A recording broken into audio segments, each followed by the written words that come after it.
Il y a quelque chose d'étrange qui se passe dans l'univers en ce moment même, quelque chose que les plus grands esprits scientifiques ont mis des décennies à accepter.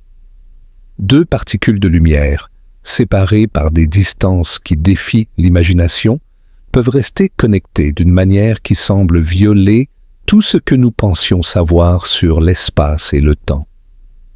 Quand vous mesurez l'une, l'autre semble instantanément le savoir, comme si elle partageait un secret que même la distance ne peut briser. Albert Einstein lui-même a appelé ce phénomène l'action fantomatique à distance, et jusqu'à sa mort, il a refusé de croire que l'univers pouvait fonctionner de manière aussi étrange. Mais ce soir, nous allons explorer ensemble ce mystère, pas à pas, et découvrir pourquoi les expériences modernes ont prouvé que cette connexion invisible est bien réelle. Avant d'aller plus loin dans ce voyage à travers les mystères de la lumière et de la physique quantique, si vous trouvez ce type de contenu relaxant et fascinant, je vous invite doucement à vous abonner à cette chaîne et à laisser un pouce en l'air. Votre soutien nous aide à créer plus de documentaires comme celui-ci, conçus pour accompagner vos moments de calme et de repos.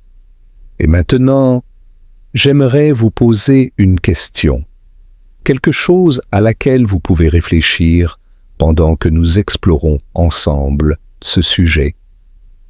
Quand vous pensez à deux choses mystérieusement connectées à travers l'espace, est-ce que cela vous semble magique ou est-ce que cela vous semble troublant? Quelle est votre première intuition?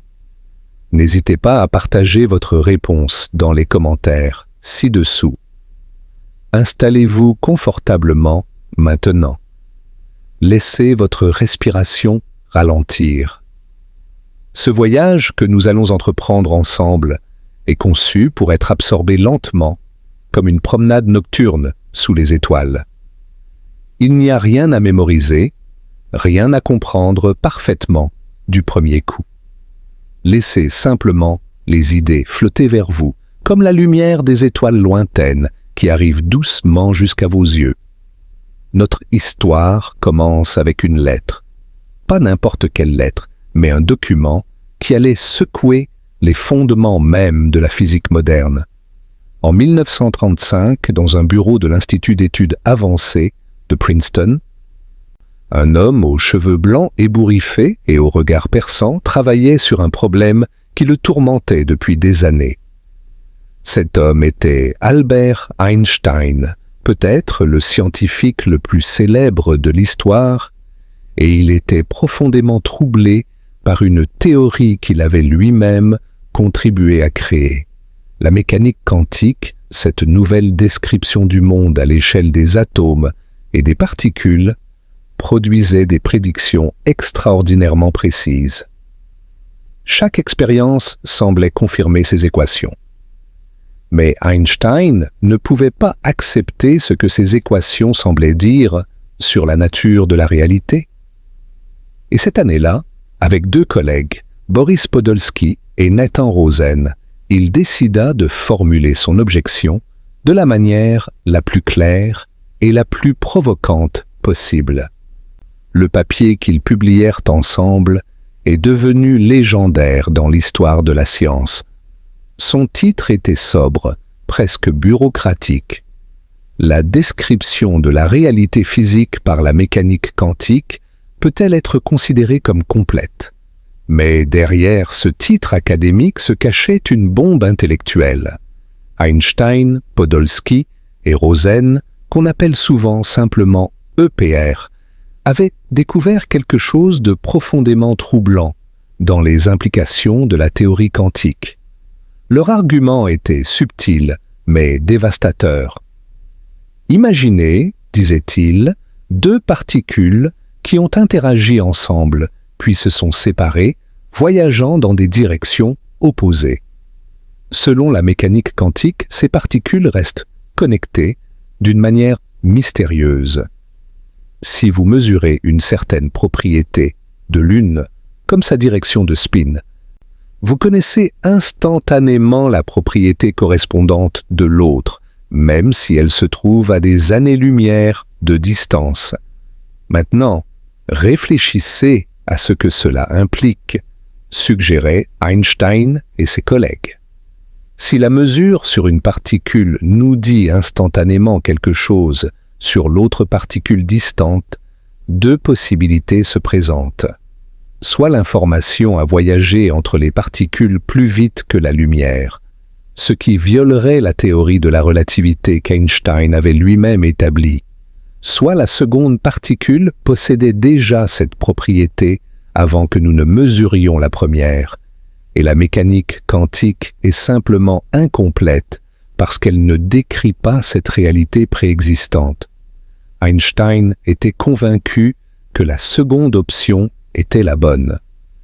Il ne pouvait tout simplement pas accepter que l'univers permette ce genre de connexion instantanée à travers l'espace. Cela violait son sens profond de ce que la réalité devrait être. La nature, pensait-il, ne peut pas être aussi étrange. Il doit y avoir quelque chose que nous ne voyons pas. Des variables cachées qui déterminent le comportement des particules avant même que nous les mesurions. C'est dans une lettre à son ami Max Born qu'Einstein utilisa pour la première fois l'expression qui allait devenir célèbre.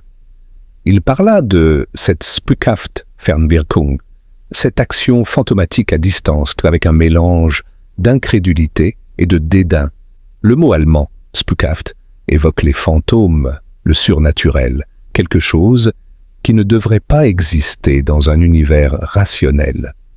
Pour Einstein, qualifier quelque chose de fantomatique était une façon de dire que c'était absurde, que cela ne pouvait pas être la vérité finale sur le fonctionnement du cosmos. Prenons un moment pour apprécier la position d'Einstein. Voici un homme qui avait révolutionné la physique non pas une fois, mais plusieurs fois. Sa théorie de la relativité restreinte avait montré que l'espace et le temps sont entrelacés, que la masse et l'énergie sont équivalentes, que rien ne peut voyager plus vite que la lumière. Sa théorie de la relativité générale avait révélé que la gravité est en fait la courbure de l'espace-temps lui-même, prédisant des phénomènes extraordinaires comme les trous noirs et les ondes gravitationnelles qui ne seraient confirmées que des décennies plus tard. Et pourtant, ce même homme qui avait osé repenser l'espace et le temps se trouvait maintenant dans le rôle du sceptique, du conservateur. Non pas parce qu'il manquait d'imagination, mais parce qu'il avait une intuition profonde sur ce que devrait être une théorie physique complète. Pour Einstein, une bonne théorie devait décrire une réalité objective qui existe indépendamment de nos observations. La Lune est là, même quand personne ne la regarde, aimait-il dire.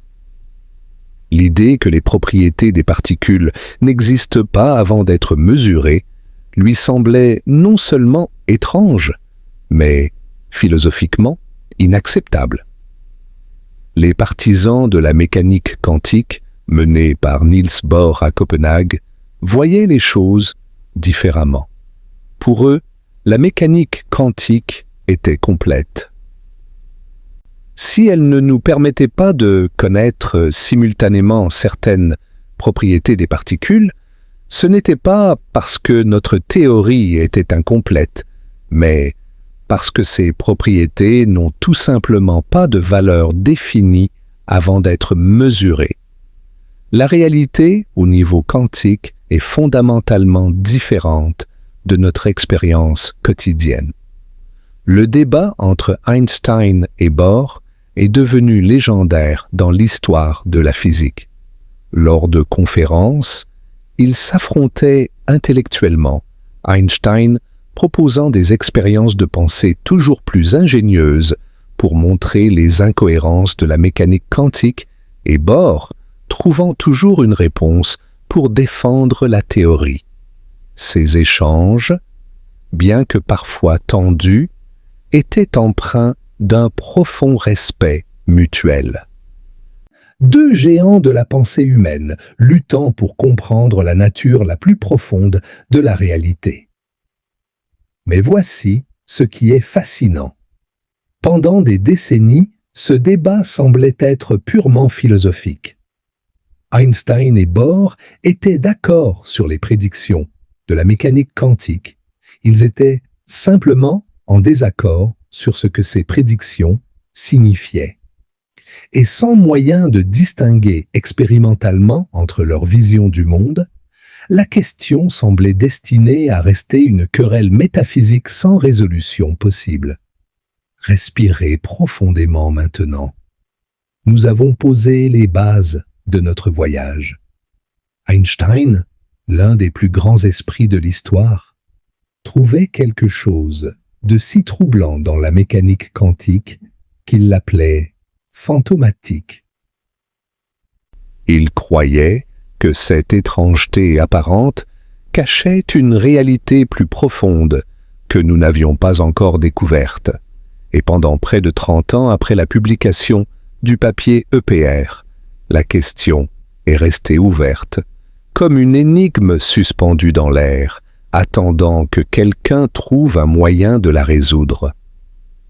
Ce que Einstein ne pouvait pas savoir, c'est qu'un jeune physicien irlandais nommé John Bell allait éventuellement trouver ce moyen. Mais nous y viendrons plus tard. Pour l'instant, restons avec Einstein et son inconfort, car il y a quelque chose de profondément humain dans sa position.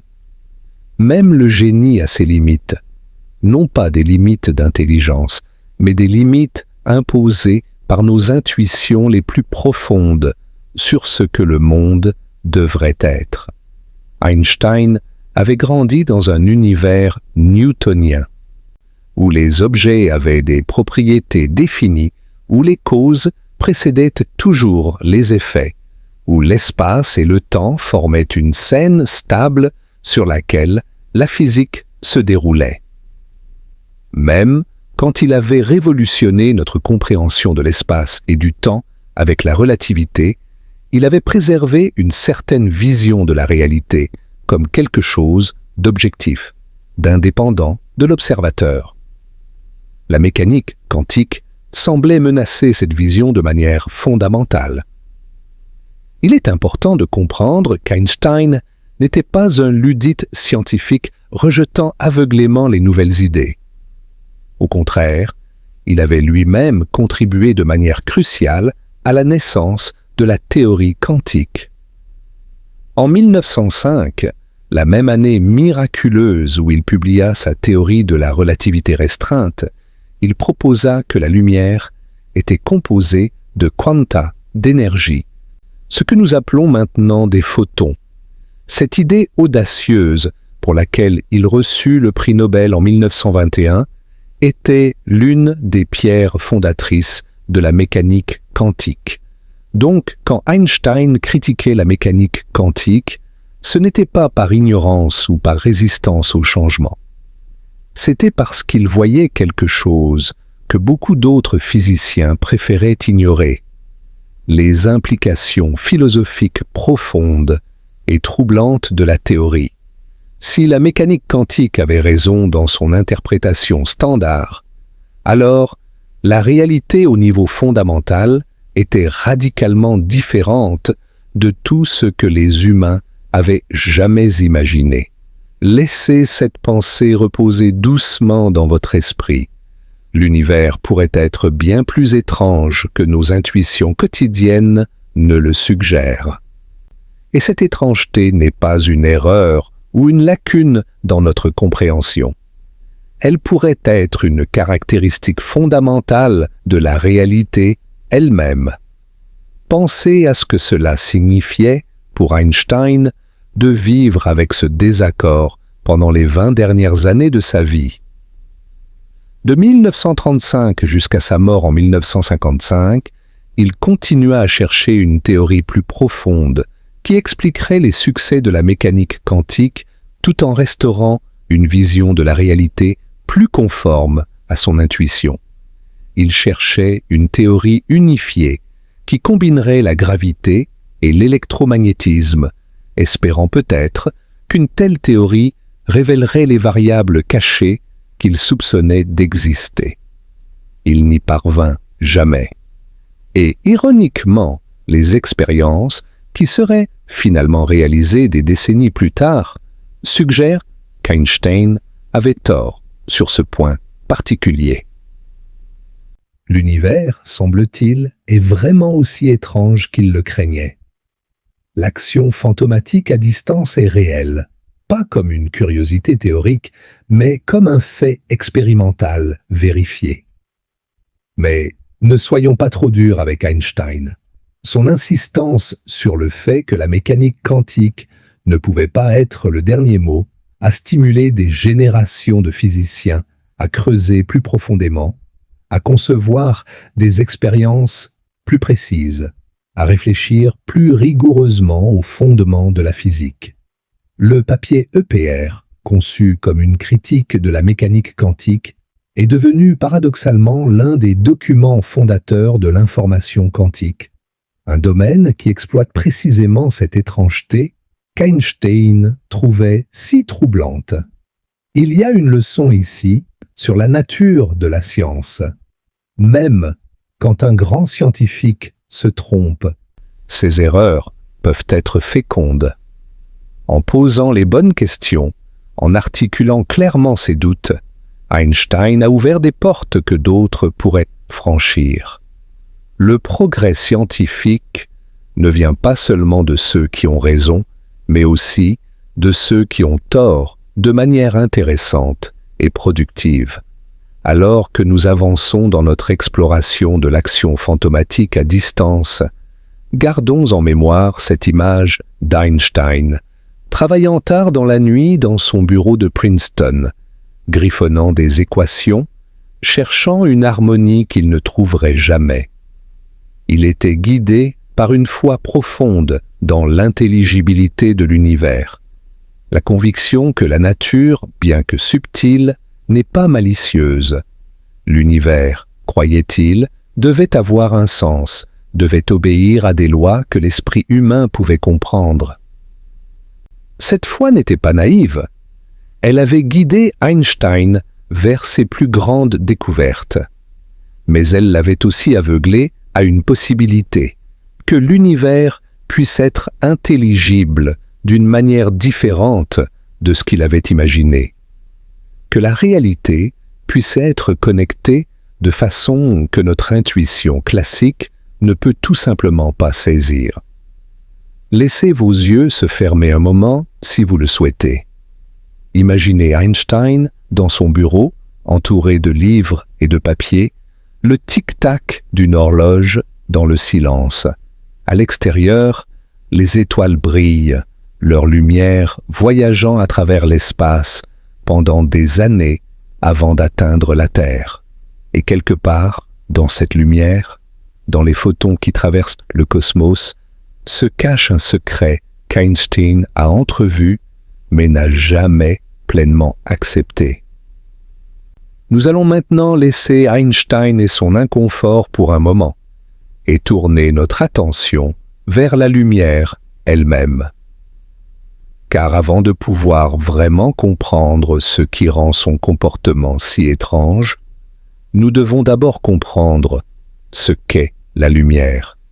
Et cette question, aussi simple qu'elle puisse paraître, a occupé les plus grands penseurs de l'humanité pendant des millénaires.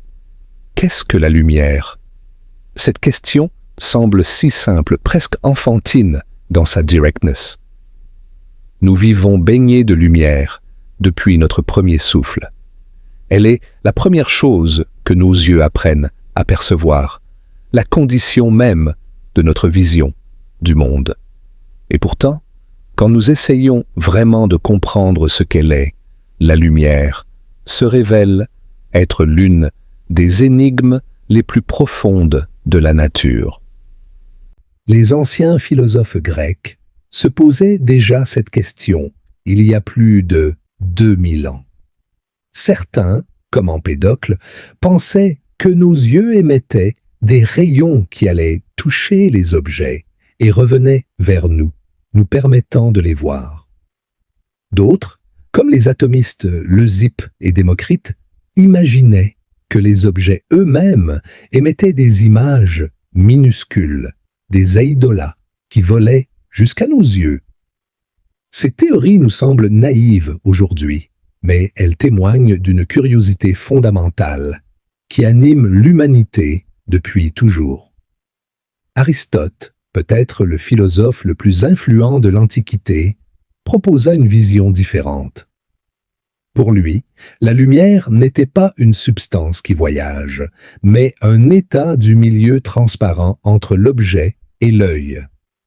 Quand une source lumineuse est présente, le milieu devient actualisé, permettant la vision.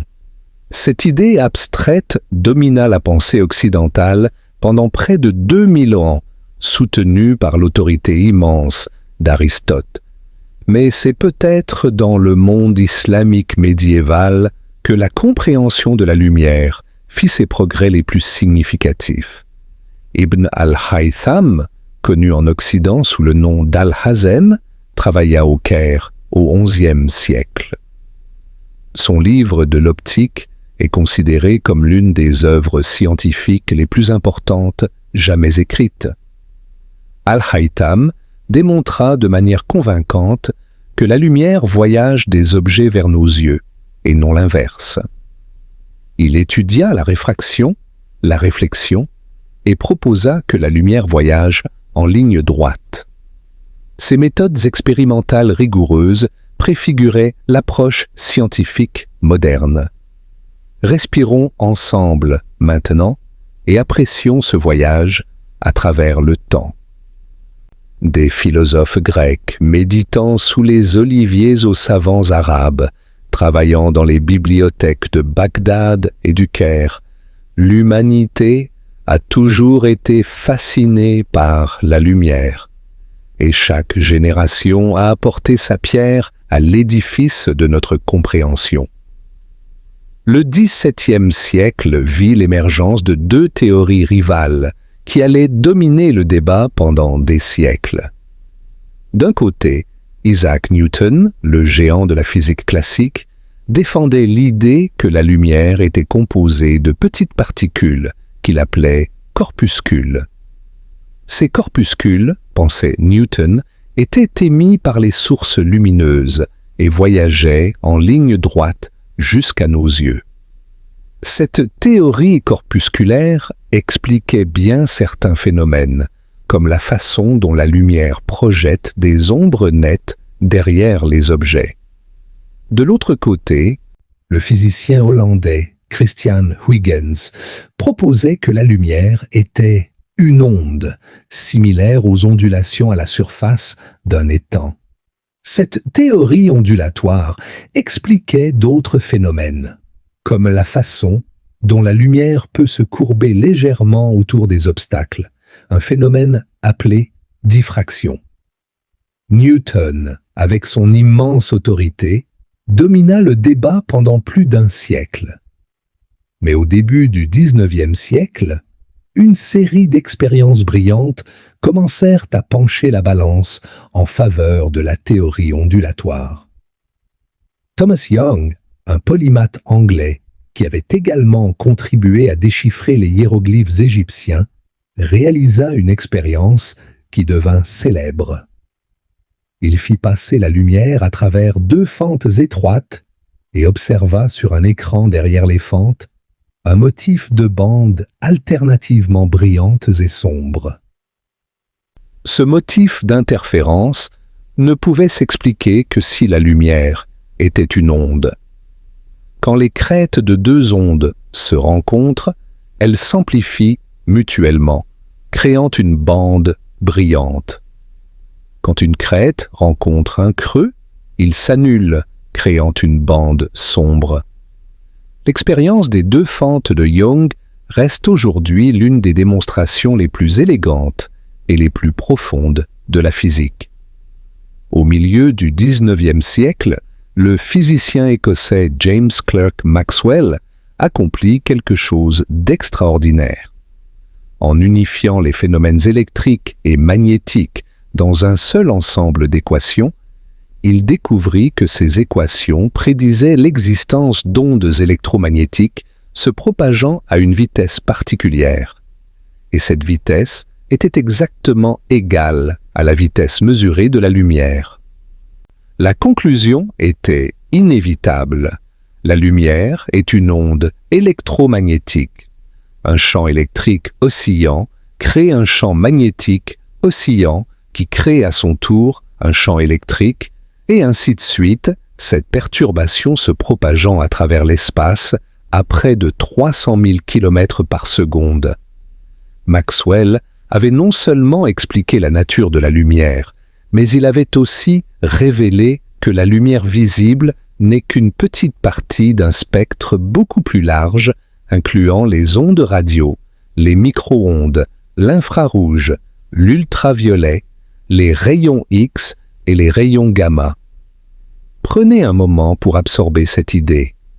La lumière qui vous permet de lire ces mots, la chaleur que vous sentez du soleil, les signaux qui transportent vos appels téléphoniques et vos connexions Internet, les rayons X qui permettent aux médecins de voir à l'intérieur de votre corps, tout cela est essentiellement la même chose.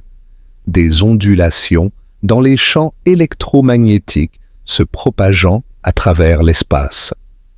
La seule différence est la longueur d'onde, la distance entre deux crêtes successives de l'onde. Vers la fin du XIXe siècle, la physique semblait presque complète. Les équations de Newton décrivaient le mouvement des objets, des pommes, qui tombent aux planètes qui orbitent. Les équations de Maxwell décrivaient la lumière et l'électromagnétisme. Il restait quelques petites anomalies à expliquer, mais la plupart des physiciens pensaient que ce n'était qu'une question de temps avant que tout soit résolu. Ils avaient tort. Ces petites anomalies allaient révéler que notre compréhension de la nature était fondamentalement incomplète. Et l'une des anomalies les plus troublantes concernait précisément la lumière. Le problème était ce qu'on appelait le rayonnement du corps noir. Quand un objet est chauffé, il émet de la lumière. À basse température, cette lumière est infrarouge, invisible à nos yeux, mais perceptible comme chaleur. À mesure que la température augmente, l'objet commence à briller d'un rouge sombre, puis d'un orange, puis d'un jaune, et finalement d'un blanc éclatant. Pensez à un morceau de fer dans une forge. Les physiciens essayèrent d'appliquer les lois connues de la physique pour prédire exactement comment l'énergie de cette lumière serait répartie entre différentes longueurs d'onde. Mais les calculs donnaient un résultat absurde. Ils prédisaient que l'objet devrait émettre une quantité infinie d'énergie aux courtes longueurs d'onde. Ce résultat clairement faux fut surnommé la catastrophe ultraviolette. En 1900, le physicien allemand Max Planck trouva une solution, mais elle exigeait de faire une hypothèse étrange. Planck supposa que l'énergie ne pouvait être émise ou absorbée que par paquets discrets, qu'il appela centa. La taille de ces paquets était proportionnelle à la fréquence de la lumière, avec une constante de proportionnalité que nous connaissons maintenant comme la constante de Planck. Planck lui-même considérait cette hypothèse comme un truc mathématique, une astuce pour faire fonctionner les calculs. Il espérait qu'une explication plus profonde émergerait éventuellement. Mais 5 ans plus tard, le jeune Albert Einstein, encore inconnu, travaillant comme examinateur dans un bureau de brevet à Berne, proposa quelque chose de bien plus radical. Einstein suggéra que la lumière elle-même est quantifiée. Ce n'est pas seulement que l'énergie est émise et absorbée par paquets. La lumière existe sous forme de paquets, de particules d'énergie que nous appelons maintenant Photon. Chaque photon transporte une quantité d'énergie précise, déterminée par la fréquence de la lumière. Cette idée permettait d'expliquer l'effet photoélectrique, un phénomène où la lumière frappant un métal peut éjecter des électrons. Les expériences avaient montré que ce qui comptait n'était pas l'intensité de la lumière, mais sa fréquence. Une lumière bleue faible pouvait éjecter des électrons, alors qu'une lumière rouge intense ne le pouvait pas. L'explication d'Einstein était élégante. Un électron est éjecté quand il absorbe un seul photon ayant suffisamment d'énergie.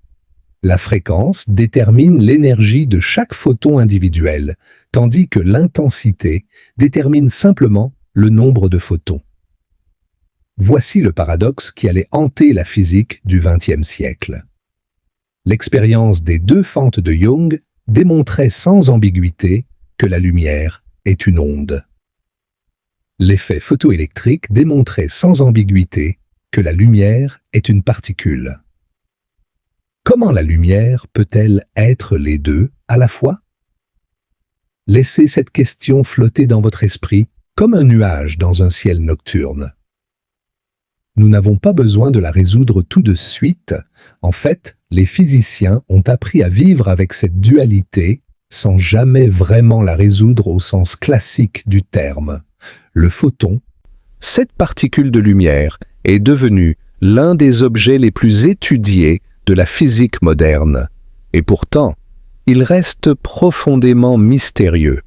Un photon n'est pas vraiment une petite bille de lumière, comme on pourrait l'imaginer. Il n'a pas de taille définie, pas de position précise jusqu'à ce qu'il soit détecté. Il existe, dans un état de possibilité, une superposition de tous les chemins qu'il pourrait prendre, jusqu'au moment où il interagit avec quelque chose, et cette superposition s'effondre en une réalité définite. L'expérience des deux fentes, quand on l'examine de près, révèle toute l'étrangeté du monde quantique. Si vous envoyez beaucoup de photons à travers les deux fentes, ils créent un motif d'interférence sur l'écran, exactement comme des vagues d'eau le feraient. Mais voici ce qui est troublant. Même si vous envoyez les photons un par un, avec suffisamment de temps entre chacun pour qu'il n'y ait jamais plus d'un photon dans l'appareil à la fois, le motif d'interférence apparaît quand même. Pensez à ce que cela signifie. Chaque photon individuel semble passer par les deux fentes simultanément et interférer avec lui-même. Ce n'est pas que les photons interfèrent les uns avec les autres. Chaque photon unique, isolé, manifeste un comportement ondulatoire. Mais si vous placez un détecteur pour déterminer par quelle fente le photon passe, le motif d'interférence disparaît. L'acte même d'observer semble changer le comportement de la lumière. Richard Feynman, l'un des plus grands physiciens du XXe siècle et un vulgarisateur extraordinaire, a dit que l'expérience des deux fentes contient le seul mystère de la mécanique quantique. Tous les autres mystères, disait-il, sont simplement des variations de celui-ci. Si vous pouvez accepter ce qui se passe dans l'expérience des deux fentes, vous avez accepté l'étrangeté fondamentale du monde quantique. Respirons ensemble maintenant. Nous avons voyagé des anciens Grecs au laboratoire moderne, explorant la nature de la lumière, et nous avons découvert quelque chose de profond.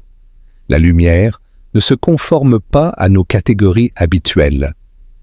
Elle n'est ni purement onde, ni purement particule, mais quelque chose de plus fondamental qui peut se manifester comme l'un ou l'autre selon les circonstances. Cette dualité onde-particule n'est pas une lacune dans notre compréhension, quelque chose que nous n'avons pas encore résolu. C'est une caractéristique fondamentale de la réalité, au niveau quantique. La lumière, et en fait toute matière, au niveau fondamental, existe dans un état qui transcende nos concepts classiques de vagues et de particules. Mais il y a quelque chose de poétique dans tout cela.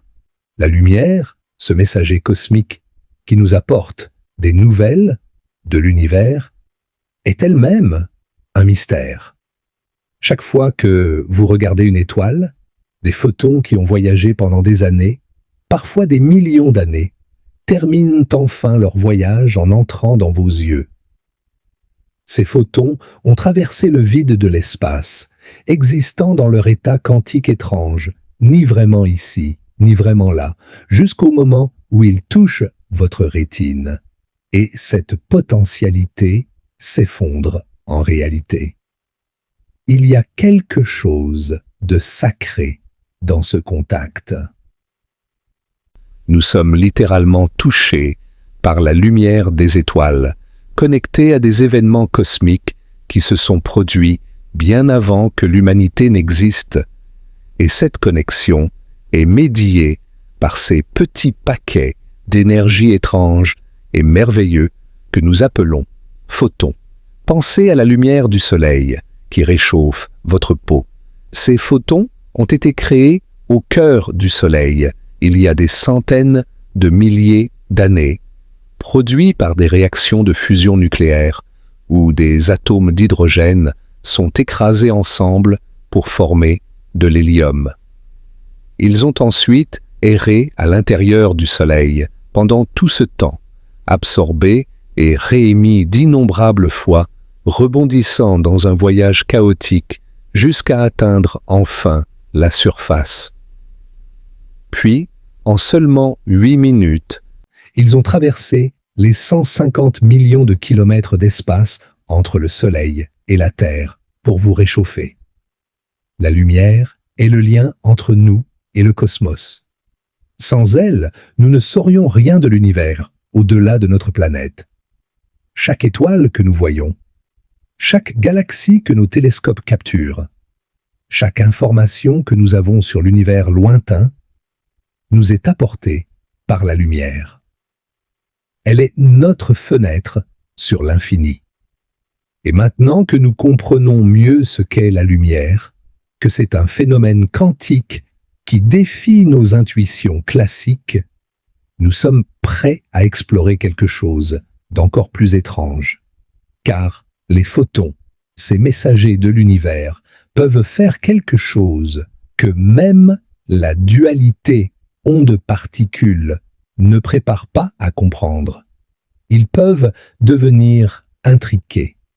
Quand deux photons sont intriqués, ils forment un système unique, peu importe la distance qui les sépare.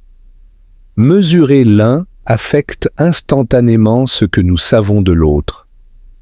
C'est cette connexion mystérieuse qu'Einstein appelait l'action fantomatique à distance.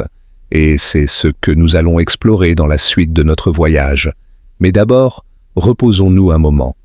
Imaginons la lumière qui voyage à travers l'espace, ces ondes électromagnétiques qui ont porté les secrets de l'univers vers nous pendant des milliards d'années. Quelque part, en ce moment, des photons émis par des étoiles mourantes, il y a des millions d'années, sont en route vers la Terre, portant des informations sur des mondes que nous n'avons jamais vus. La lumière ne se fatigue pas, ne vieillit pas, ne s'arrête jamais jusqu'à ce qu'elle rencontre quelque chose. Et dans cette lumière voyageant à travers le cosmos, il y a peut-être des paires de photons intriqués, créés ensemble dans des événements cosmiques violents, maintenant séparés par des distances inimaginables, mais toujours mystérieusement connectés. L'univers est tissé de ces liens invisibles, ces connexions fantomatiques que nous commençons seulement à comprendre. Pour bien comprendre l'action fantomatique à distance, nous devons maintenant plonger plus profondément dans le monde quantique. C'est un monde où les règles que nous connaissons semblent cesser de s'appliquer, où les particules existent dans des états de possibilité plutôt que de certitude, où l'acte d'observer semble créer la réalité plutôt que simplement la révéler. Au début du XXe siècle, alors que les physiciens essayaient de comprendre le comportement des atomes et des particules subatomiques, ils se heurtèrent à des phénomènes qui défiaient toute explication classique. Les électrons, par exemple, semblaient orbiter autour des noyaux atomiques seulement à certaines distances précises, jamais entre les deux.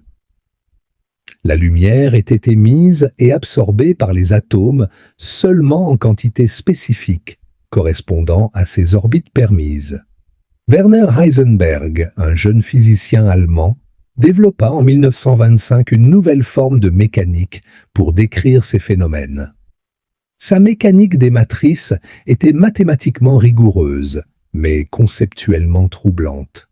Elle ne décrivait pas les particules comme des objets avec des positions et des vitesses définies, mais comme des entités abstraites dont les propriétés ne pouvaient être prédites que statistiquement.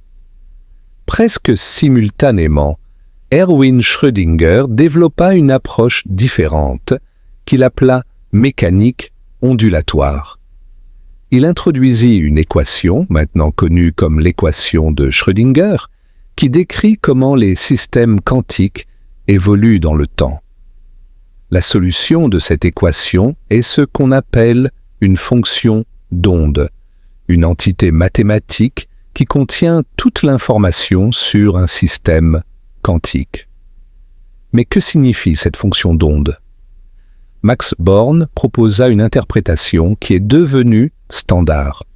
Le carré de la fonction d'onde en un point donné représente la probabilité de trouver la particule à cet endroit si on la mesure. La particule n'a pas de position définie, elle existe dans un nuage de probabilité. Et ce n'est qu'au moment de la mesure qu'elle acquiert une position précise. Cette idée de superposition est au cœur de l'étrangeté quantique. Avant d'être mesurée, une particule quantique n'a pas de propriété définie.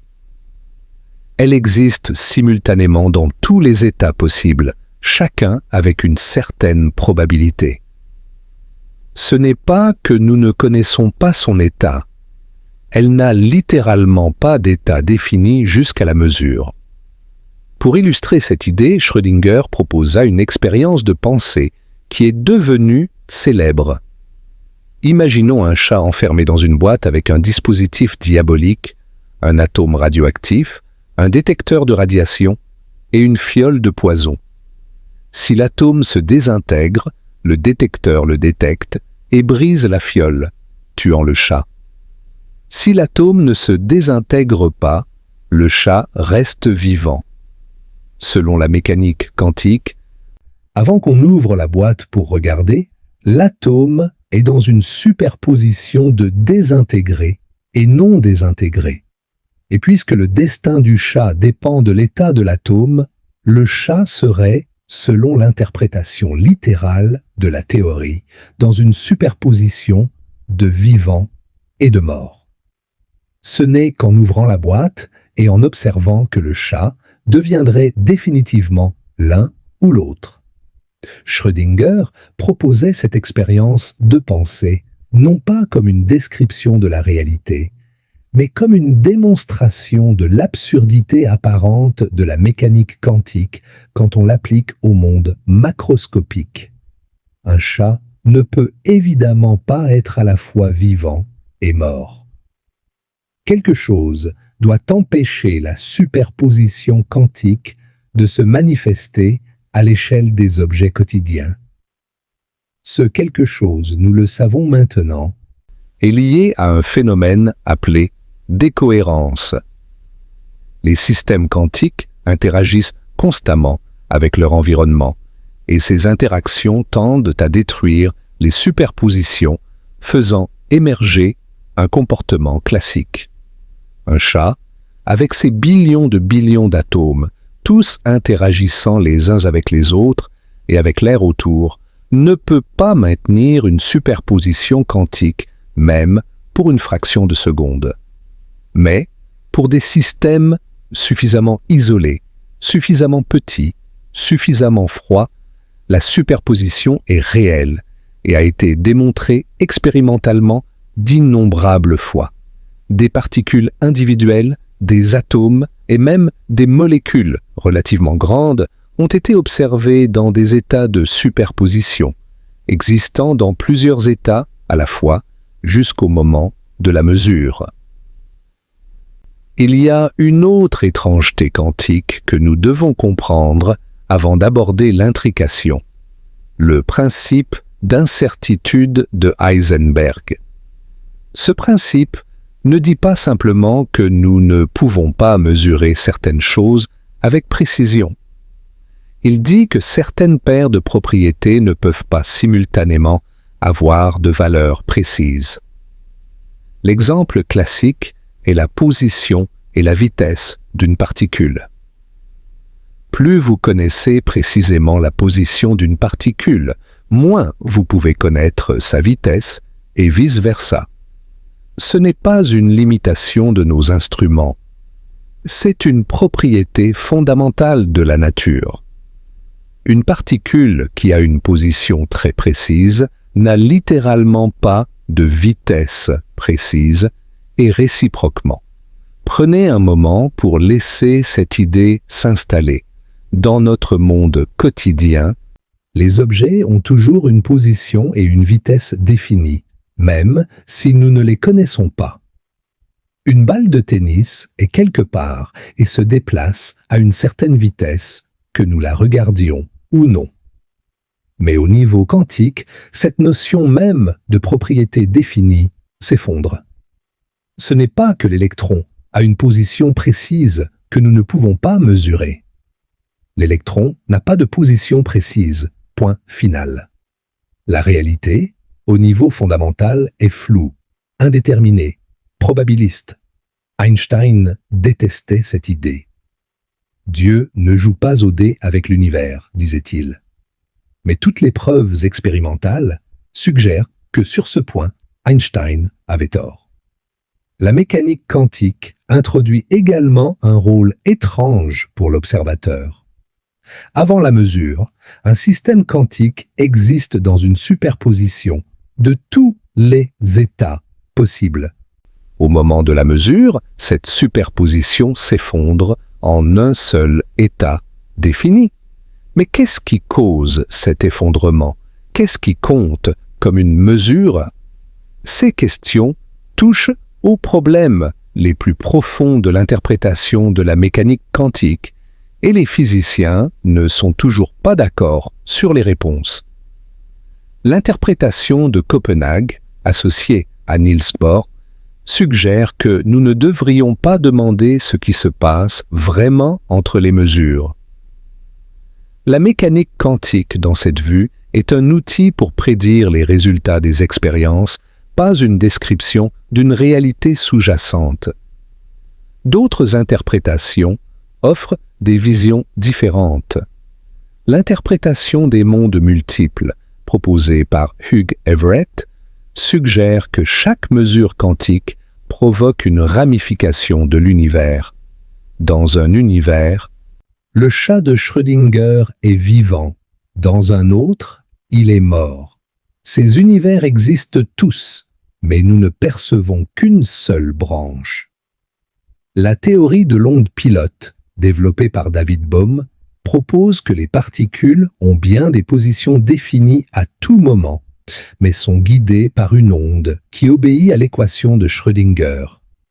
Cette interprétation restaure le déterminisme, mais au prix d'introduire une non-localité explicite, des influences instantanées à travers l'espace.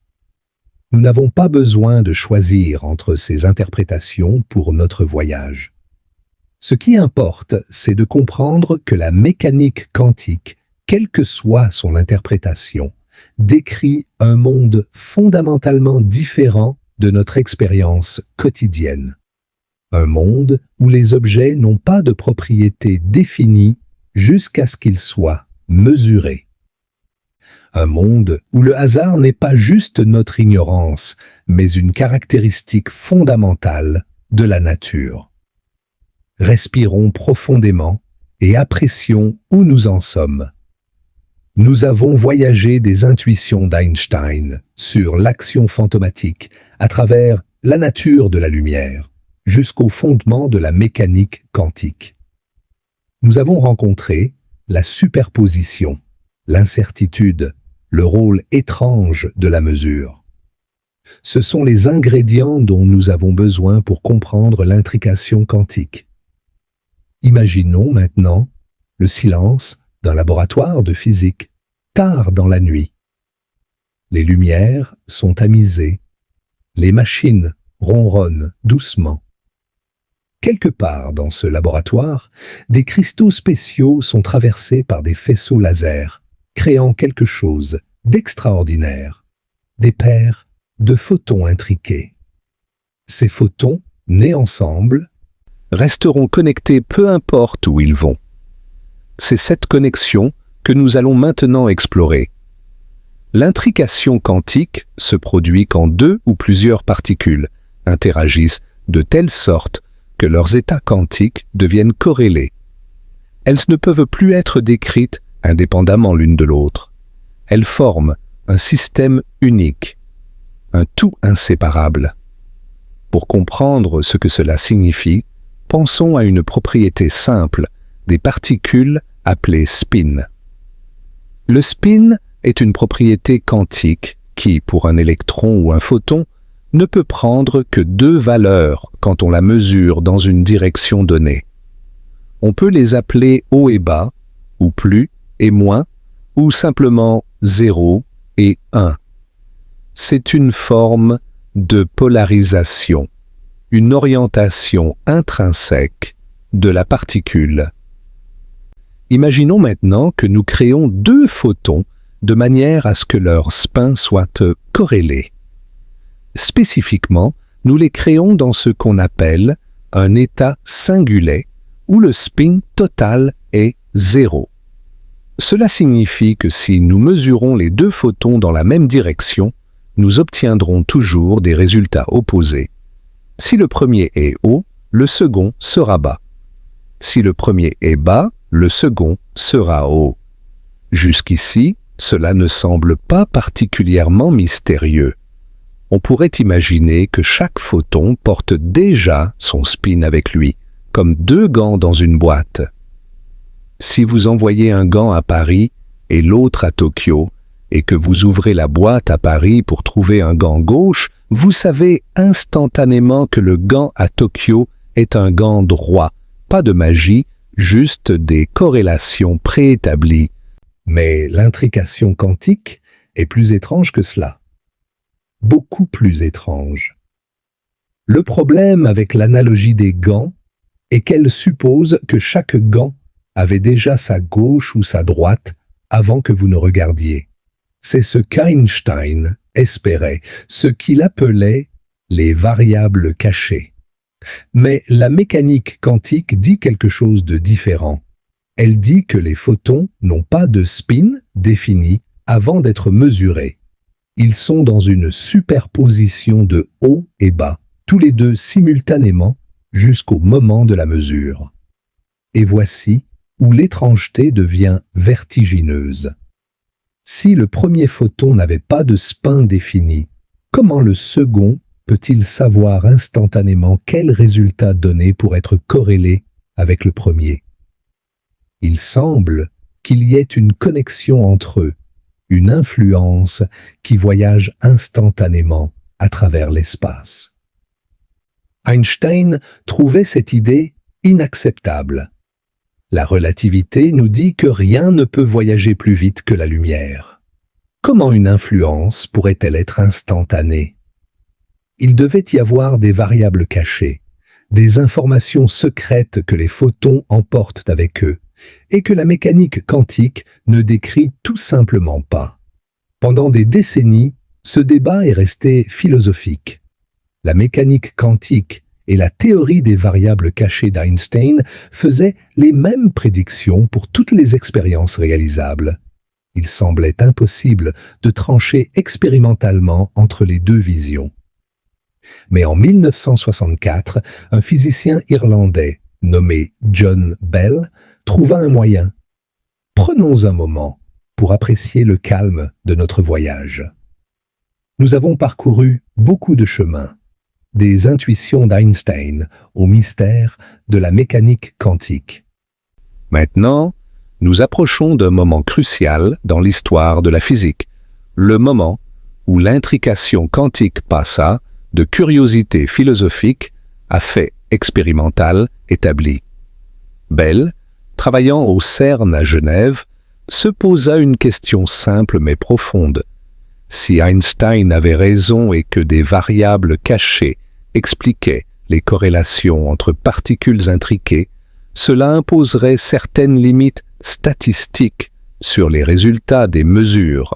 Ces limites sont maintenant connues comme les inégalités de Bell. L'idée de base est la suivante. Imaginez que vous mesurez le spin de photons intriqués, non pas toujours dans la même direction, mais dans des directions qui peuvent varier d'une mesure à l'autre. Vous pouvez choisir de mesurer selon l'axe vertical, ou incliné à 30 degrés, ou à 60 degrés, et ainsi de suite.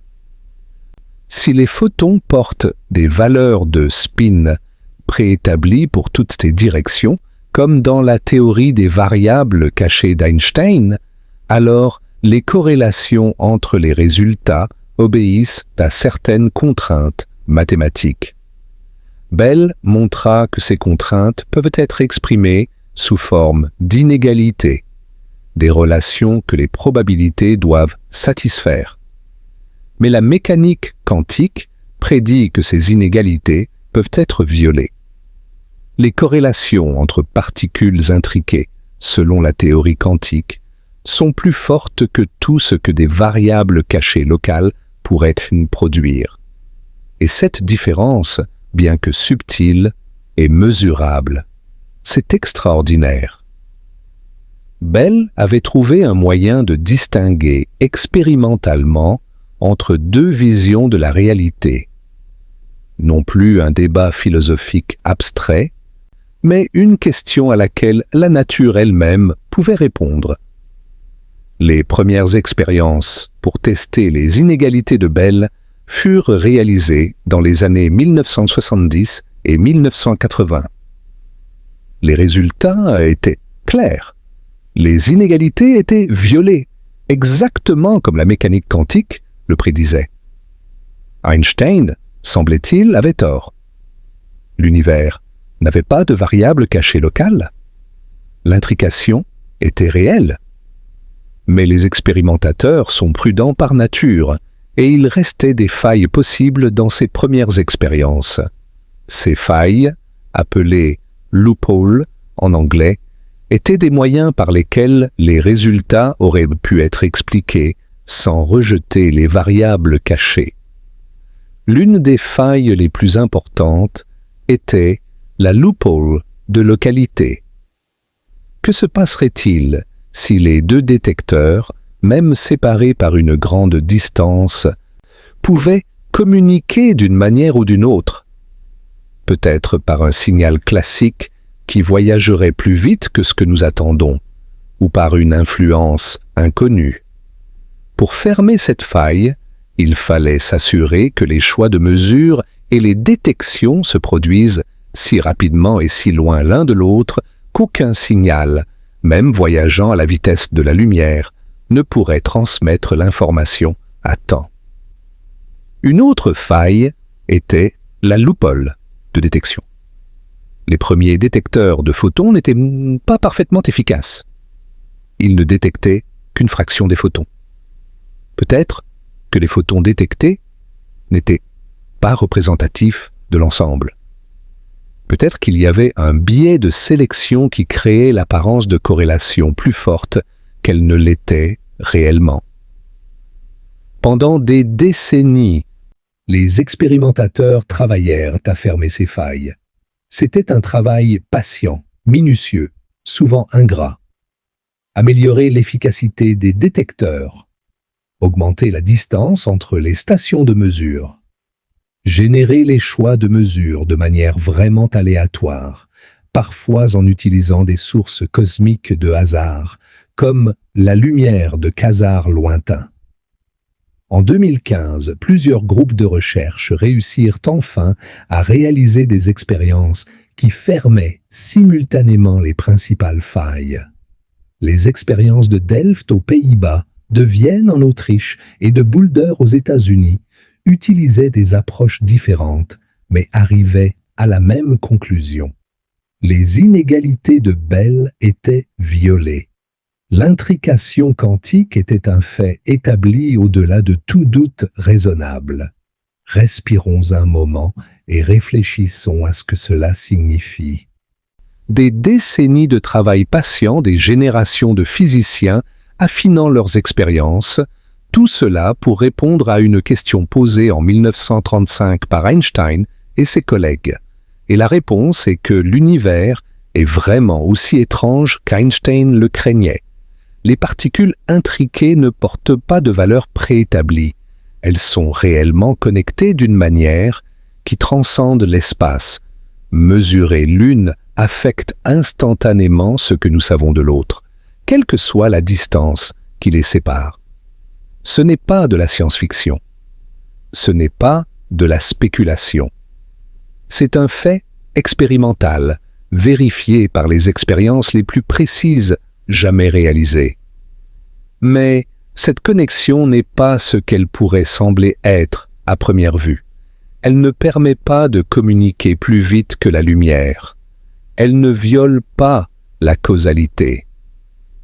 Les corrélations entre particules intriquées ne peuvent être observées que quand on compare les résultats des deux mesures, et cette comparaison nécessite de la communication classique qui est limitée à la vitesse de la lumière. C'est un point subtil mais crucial. Imaginons Alice et Bob, séparés par une grande distance, chacun avec un photon d'une paire intriquée. Alice mesure son photon et obtient un résultat, disons O. Elle sait maintenant que le photon de Bob, s'il mesure dans la même direction, donnera bas. Mais Alice ne peut pas utiliser cette information pour envoyer un message à Bob, car le résultat de Bob lui semble complètement aléatoire jusqu'à ce qu'il compare avec Alice. En d'autres termes, l'intrication crée des corrélations, pas de la communication. Les résultats individuels sont aléatoires. C'est seulement en les comparant qu'on voit les corrélations. Et comparer nécessite un canal de communication classique.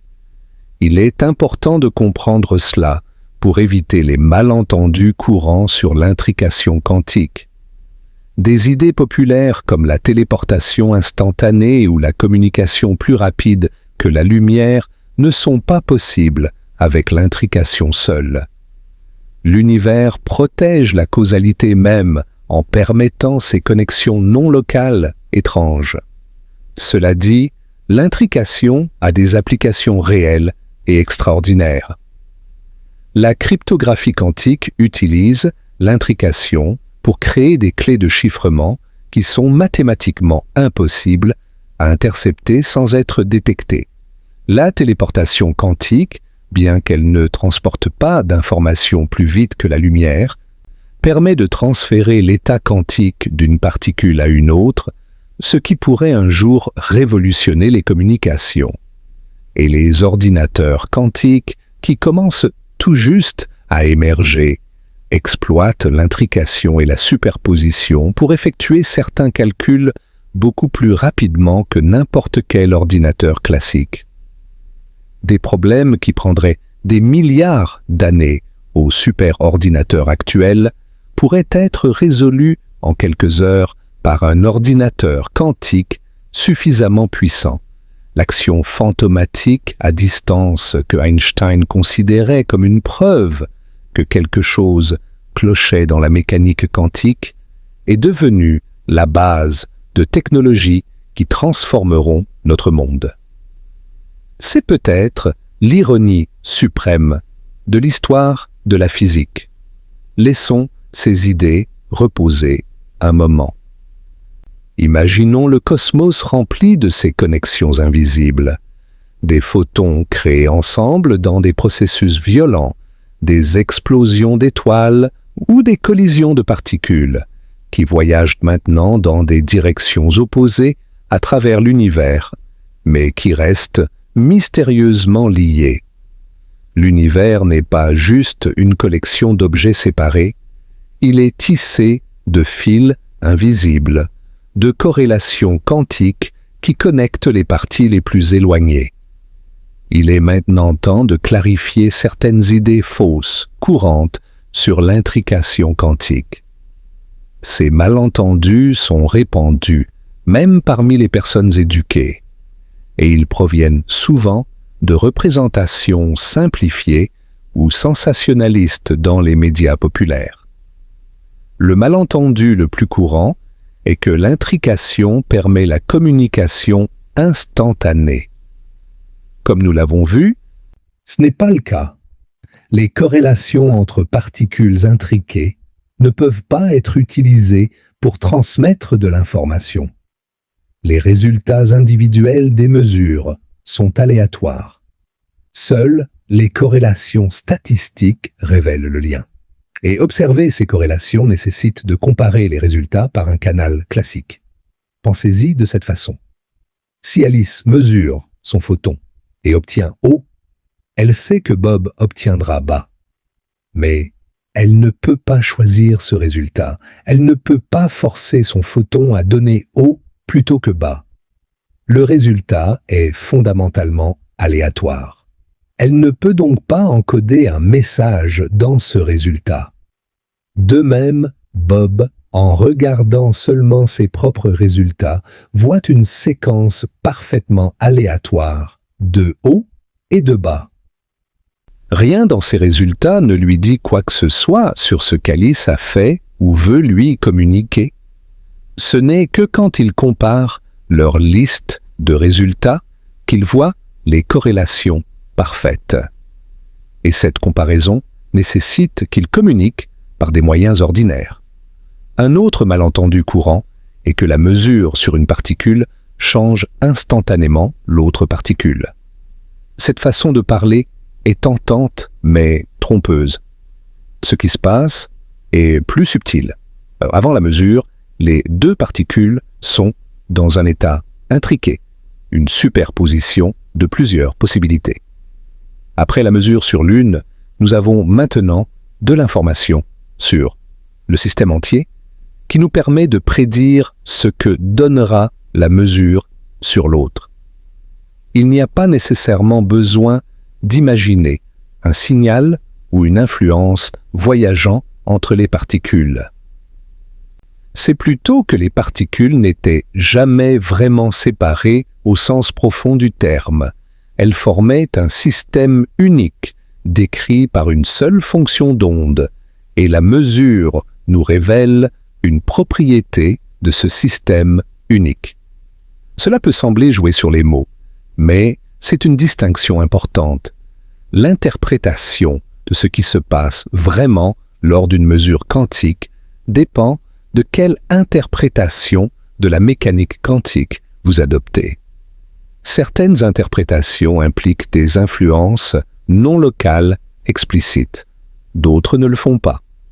Mais toutes les interprétations s'accordent sur les prédictions expérimentales et sur le fait que l'intrication ne peut pas être utilisée pour envoyer des messages plus vite que la lumière. Un troisième malentendu, plus pernicieux, est l'utilisation de termes quantiques dans des contextes pseudo-scientifiques. Vous avez peut-être entendu parler de guérison quantique, de manifestation quantique, de conscience quantique et d'autres concepts du genre. Ces idées prennent le vocabulaire de la physique quantique et l'appliquent de manière qui n'a rien à voir avec la science réelle. La mécanique quantique décrit le comportement des particules subatomiques dans des conditions très spécifiques. Elle ne s'applique pas directement aux cellules de notre corps, à nos pensées ou à nos intentions. Les effets quantiques sont généralement observables seulement à des échelles extrêmement petites, à des températures très basses ou dans des conditions d'isolement soigneusement contrôlées. Notre corps chaud et chaotique est un environnement où la décohérence détruit instantanément toute superposition quantique significative. Cela ne veut pas dire que la physique quantique n'est pas importante pour la biologie. Elle l'est dans des sens spécifiques et bien définis. La chimie de notre corps dépend de la mécanique quantique, qui gouverne la façon dont les atomes forment des molécules.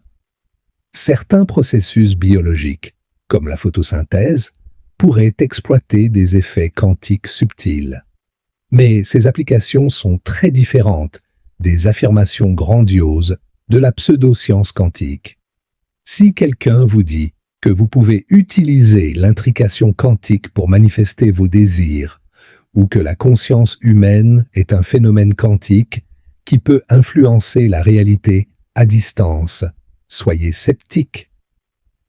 Ces affirmations ne sont pas soutenues par la physique et reflètent une incompréhension de ce que la mécanique quantique dit réellement. Respirons ensemble et apprécions la science réelle, qui est déjà assez merveilleuse sans exagération. L'intrication quantique est un phénomène vérifié expérimentalement qui révèle quelque chose de profond sur la nature de la réalité. Nous n'avons pas besoin de l'embellir ou de l'extrapoler au-delà de ce que les preuves supportent. Un autre point de clarification concerne le terme non-localité. Les physiciens utilisent ce terme de manière précise pour décrire les corrélations qui violent les inégalités de Bell. Ces corrélations sont plus fortes que ce que tout mécanisme local pourrait produire. Mais non-localité ne signifie pas signaux plus rapides que la lumière ou violation de la causalité. Pensez à la non-localité comme une connexion dans l'espace des corrélations plutôt que dans l'espace physique. Les résultats des mesures sur des particules intriquées sont corrélés d'une manière que des mécanismes locaux ne peuvent expliquer, mais cette corrélation ne peut être exploitée pour envoyer de l'information. C'est un peu comme avoir 2 dés magiques qui, peu importe où ils sont lancés dans l'univers, donnent toujours des résultats corrélés d'une certaine manière. Mais vous ne pouvez pas contrôler quel résultat chaque dé donne. Donc, vous ne pouvez pas utiliser cette corrélation pour communiquer. Il est également important de noter que les scientifiques ne comprennent pas entièrement ce que l'intrication implique sur la nature de la réalité. Les débats philosophiques qui animaient Einstein et Bohr continuent aujourd'hui. Des interprétations concurrentes de la mécanique quantique offrent des visions très différentes de ce qui se passe vraiment quand des particules sont intriquées. Cette incertitude n'est pas une faiblesse de la science, mais une caractéristique. La mécanique quantique fait des prédictions extraordinairement précises sur ce que nous observerons dans les expériences. Mais ce que ces observations nous disent sur la réalité sous-jacente reste une question ouverte. Et c'est bien ainsi. La science progresse en posant des questions, pas en prétendant avoir toutes les réponses. Maintenant, élargissons notre vision et contemplons l'intrication à l'échelle cosmique. Jusqu'ici, nous avons parlé d'expériences de laboratoire, de photons créés dans des cristaux spéciaux et mesurés quelques mètres ou quelques kilomètres plus loin. Mais que se passe-t-il quand nous pensons à l'intrication sur des distances vraiment astronomiques? En principe, il n'y a pas de limite connue à la distance sur laquelle l'intrication peut persister. Les équations de la mécanique quantique ne contiennent aucun terme qui ferait diminuer l'intrication avec la distance. Deux photons intriqués créés ici pourraient théoriquement rester connectés, même s'ils voyageaient vers des galaxies différentes. En pratique, maintenir l'intrication sur de grandes distances est extrêmement difficile.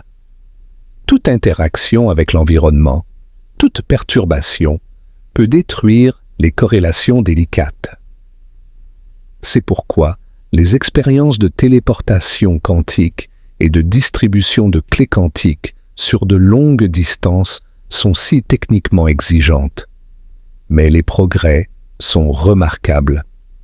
En 2017, des scientifiques chinois ont utilisé le satellite Misius pour démontrer l'intrication sur une distance de plus de 1200 km.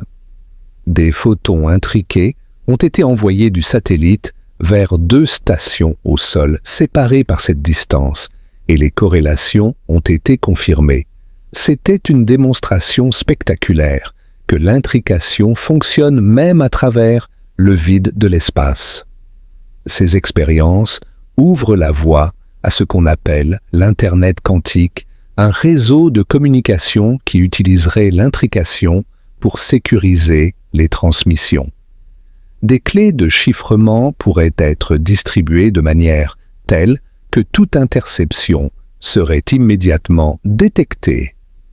C'est le Graal de la cryptographie, une sécurité garantie par les lois de la physique plutôt que par la difficulté de certains problèmes mathématiques. Imaginons un instant un futur où des satellites en orbite maintiennent des réseaux de photons intriqués, connectant des stations sur différents continents. La Terre enveloppée d'un réseau invisible de corrélations quantiques. Ce n'est plus de la science-fiction, c'est une technologie en développement. Mais revenons à l'échelle cosmique. Que se passe-t-il si nous imaginons l'intrication non pas créée dans un laboratoire, mais produite par des processus naturels dans l'univers?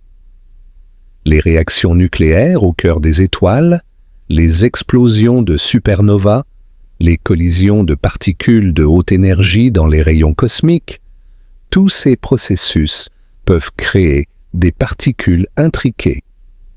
Nous ne savons pas si ces intrications naturelles persistent sur de grandes distances dans les conditions chaotiques de l'espace. L'environnement cosmique est rempli de radiations et de champs magnétiques qui pourraient rapidement décohérer les états quantiques, mais la possibilité est fascinante à contempler. Certains physiciens théoriciens ont même spéculé que l'intrication pourrait jouer un rôle dans la structure même de l'espace-temps. Des travaux récents, notamment ceux liés à la conjecture ER égale EPR, proposés par Juan Maldacena et Leonard Susskind, suggèrent un lien profond entre l'intrication quantique et la géométrie de l'espace-temps. Selon cette idée audacieuse, les trous de verre, ces ponts hypothétiques entre régions éloignées de l'espace-temps, pourraient être essentiellement la même chose que l'intrication quantique, vue sous un angle différent. Soyons prudents ici. Ces idées sont spéculatives, à la frontière de la physique théorique. Elles ne sont pas prouvées expérimentalement et pourraient s'avérer fausses. Mais elles illustrent comment l'intrication, ce phénomène qu'Einstein trouvait si troublant, pourrait être au cœur même de la réalité physique. Respirons profondément et contemplons cette possibilité. L'univers pourrait être tissé de connexions invisibles, non seulement entre les particules que nous créons dans nos laboratoires, mais dans sa structure fondamentale. L'espace lui-même pourrait émerger de ces entrelacs quantiques. Les étoiles et les galaxies que nous voyons dans le ciel nocturne pourraient être connectées à un niveau que nos intuitions classiques ne peuvent même pas commencer à imaginer. C'est vertigineux, n'est-ce pas? Mais aussi étrangement réconfortant, l'idée que nous ne sommes pas isolés dans un cosmos froid et indifférent, mais faisons partie d'un tout interconnecté d'une manière que nous commençons à peine à comprendre. Laissons cette pensée flotter dans notre esprit, comme nous continuons notre voyage. L'univers n'est pas ce qu'il semble être à nos sens limités. Il y a des profondeurs sous la surface, des connexions que nous ne voyons pas, des mystères que nous n'avons pas encore résolus. Et c'est cette richesse cachée qui rend l'étude de la physique si passionnante. Nous avons parcouru un long chemin depuis la lettre d'Einstein en 1935. Nous avons exploré la nature de la lumière, les étrangetés de la mécanique quantique, les expériences qui ont prouvé la réalité de l'intrication. Nous avons clarifié les malentendus courants et contemplé les implications cosmiques. Maintenant, il est temps de nous demander que nous dit tout cela sur la nature de la réalité. C'est une question profonde, peut-être la plus profonde que nous puissions poser. Et il serait prétentieux de prétendre avoir une réponse définitive, mais nous pouvons explorer quelques perspectives qui ont émergé de près d'un siècle de réflexion sur la mécanique quantique. L'interprétation de Copenhague, associée à Niels Bohr et longtemps dominante, nous dit essentiellement de ne pas poser cette question. Selon cette vue, la mécanique quantique est un outil pour calculer les probabilités des résultats d'expérience. Demander ce qui se passe vraiment entre les mesures, ou ce que les particules font quand nous ne les regardons pas, n'est pas une question scientifique légitime. Cette position peut sembler frustrante, voire défaitiste. Mais elle a une certaine sagesse. La mécanique quantique a été extraordinairement réussie pendant près d'un siècle. Peut-être que nos intuitions classiques sur ce que la réalité devrait être ne sont tout simplement pas applicables au niveau quantique. Peut-être que demander ce que font les électrons quand nous ne les regardons pas est comme demander ce qu'il y a au nord du pôle Nord, une question qui semble sensée, mais qui est en fait mal formée. L'interprétation des mondes multiples offre une réponse très différente.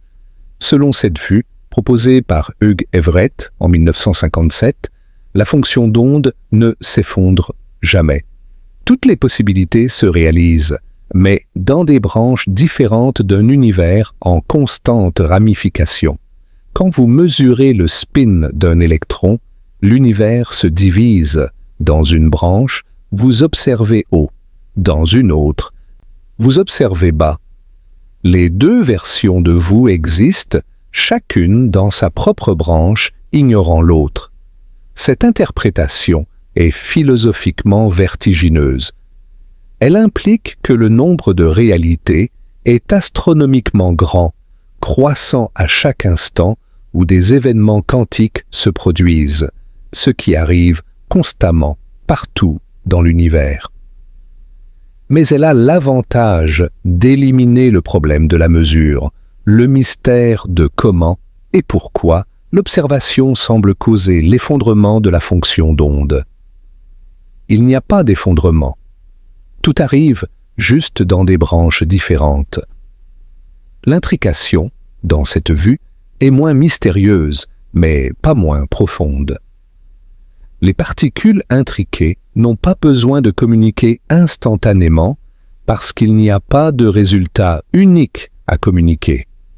Tous les résultats se produisent.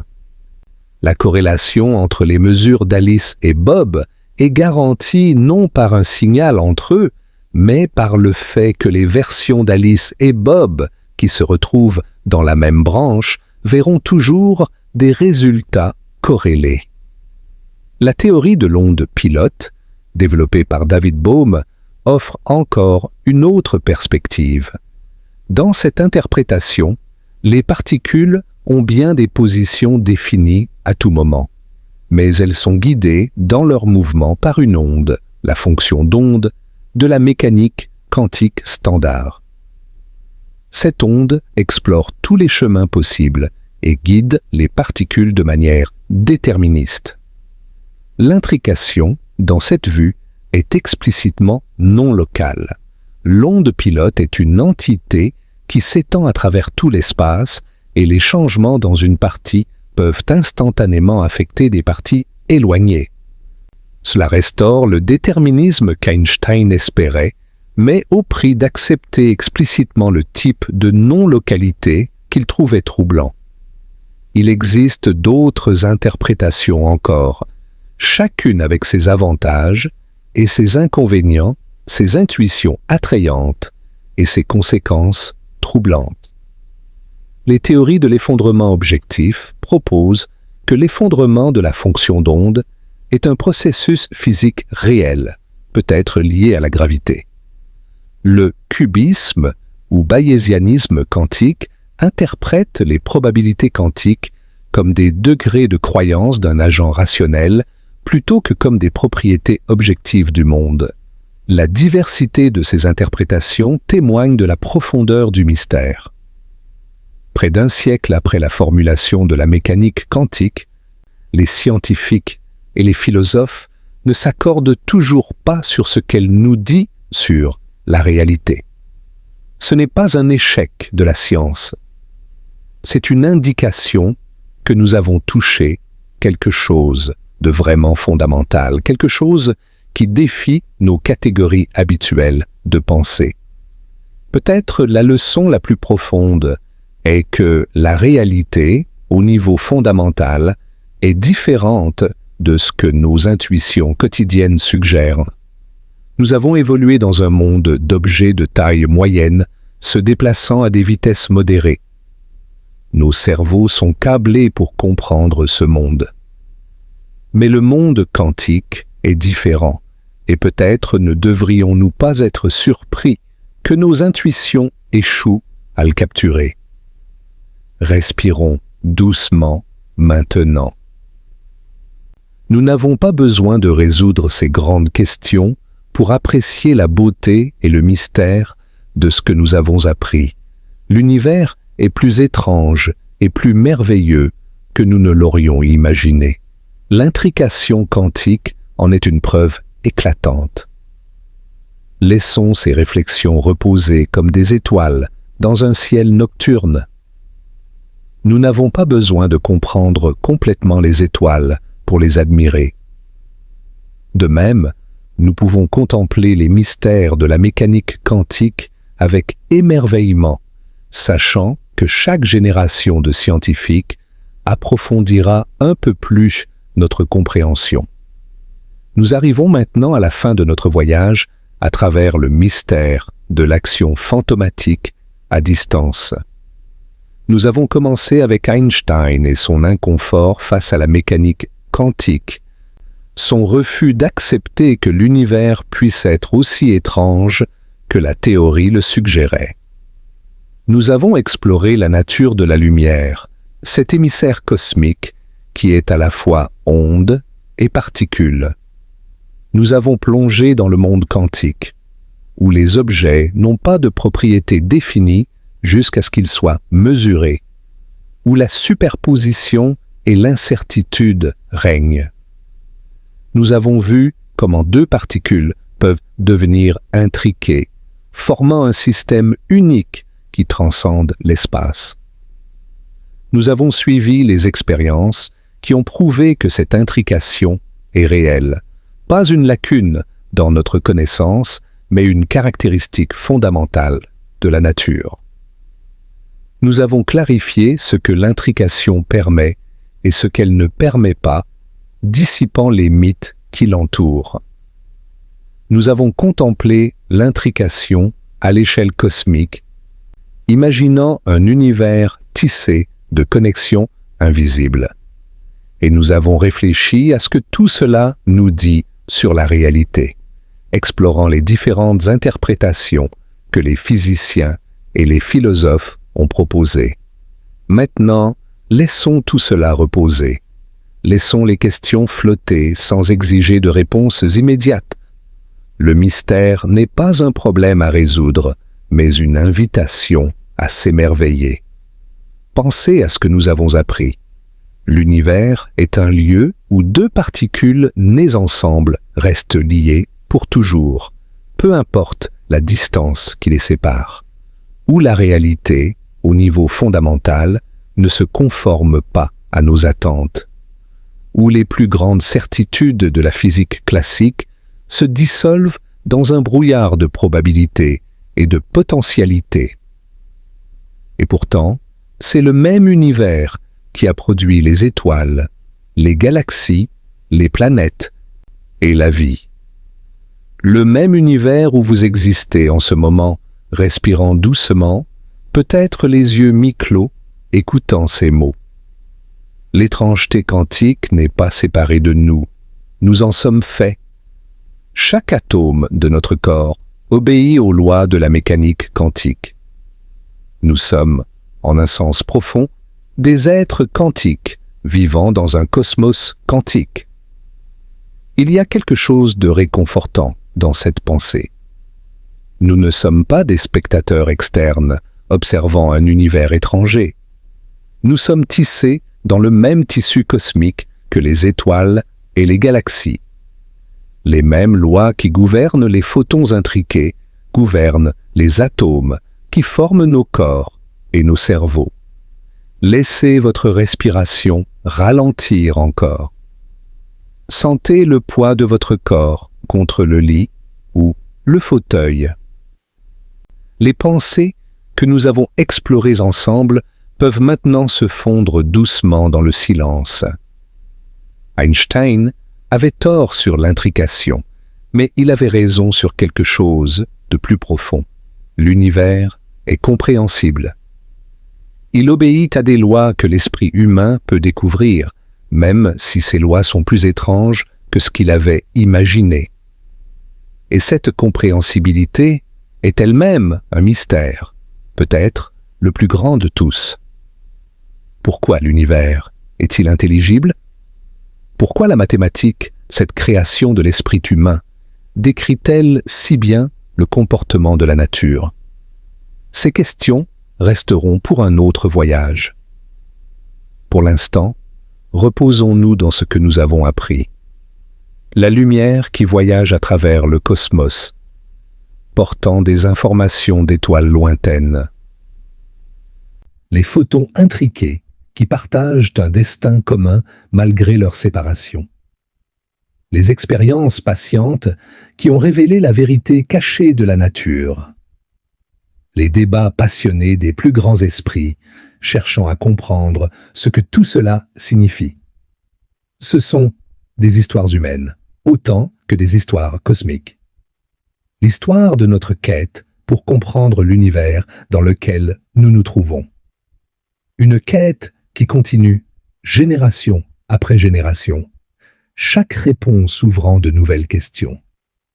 Et cette nuit, sous les étoiles que vous pouvez voir ou imaginer, l'univers continue ses processus mystérieux.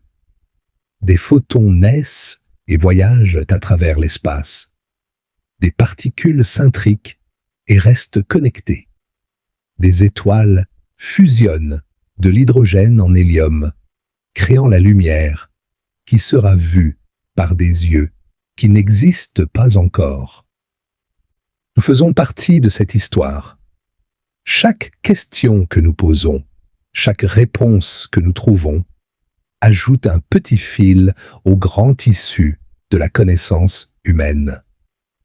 Einstein, Bohr, Bell et tous les autres scientifiques que nous avons rencontrés dans ce voyage étaient des chercheurs comme nous, émerveillés par l'univers et déterminés à le comprendre.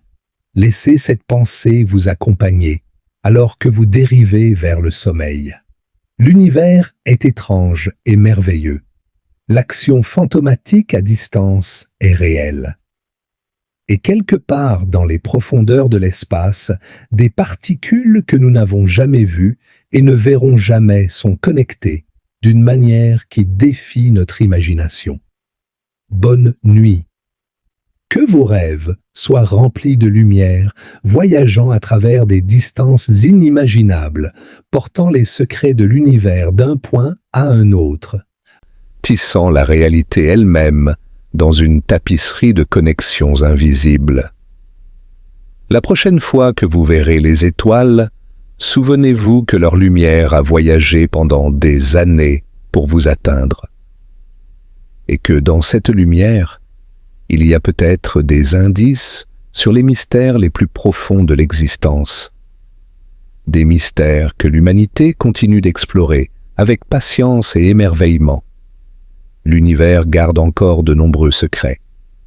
L'action fantomatique à distance n'est qu'un d'entre eux.